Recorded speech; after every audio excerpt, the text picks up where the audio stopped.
that we use your name, Lord God. Hindi namin alam, Lord, na gano'n po, Panginoon, kahalaga sa inyo ang nagawa po namin.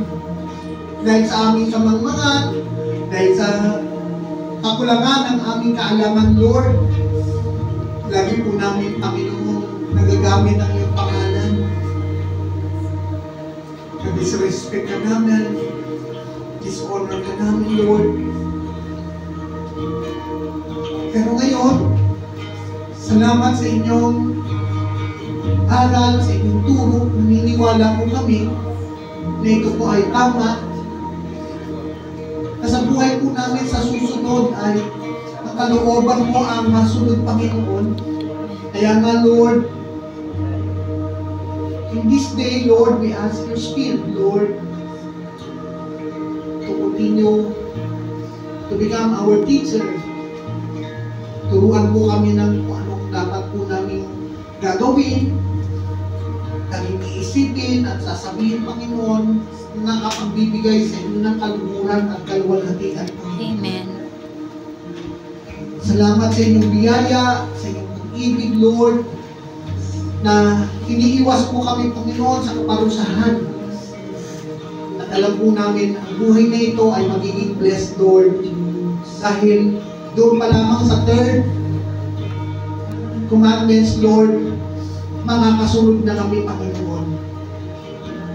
Salamat sa inyong banal na Espiritu na ito ay talagang pinaunawa sa amin kung ano ang kahalagahan nito at kung ano ang epekto nito later on. So much thankful, Lord, sa inyong revelation, sa inyong word. So much thankful, Lord, sa church na ito, Panginoon, na ginagamit mo para kami ay in-nurture, para kami, Panginoon, ay mag-grow sa aming pananampalataya, mabigyan ka namin ng kaluhuran, kaluwalhatian, Panginoon. At alam po namin, sa lahat ng ito, Diyos, hindi man kami perfecto, Panginoon, but through your Spirit, Lord God, who will lead us, Lord, sa pangunguna, magagawa po namin, Lord God, ang nararapat na papuri, pagdakila sa inyong pangalan.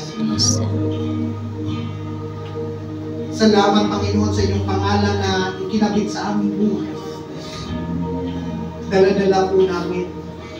Salamat, Lord, pinagkatiwala mo ang napakaganda mong pangalan sa buhay namin. Doon pa lamang, Lord, sobra na dahil pangalan mo na ikaw ang may-ari ng langit at lupa, nakakabit sa buhay po namin ang pangalan mo. We become proud, Lord God, dahil kami ay Kristiyano.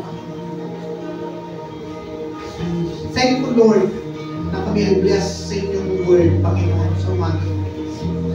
Pinupuri ka namin, ito po ang aming dalangin sa pangalan ni Jesus.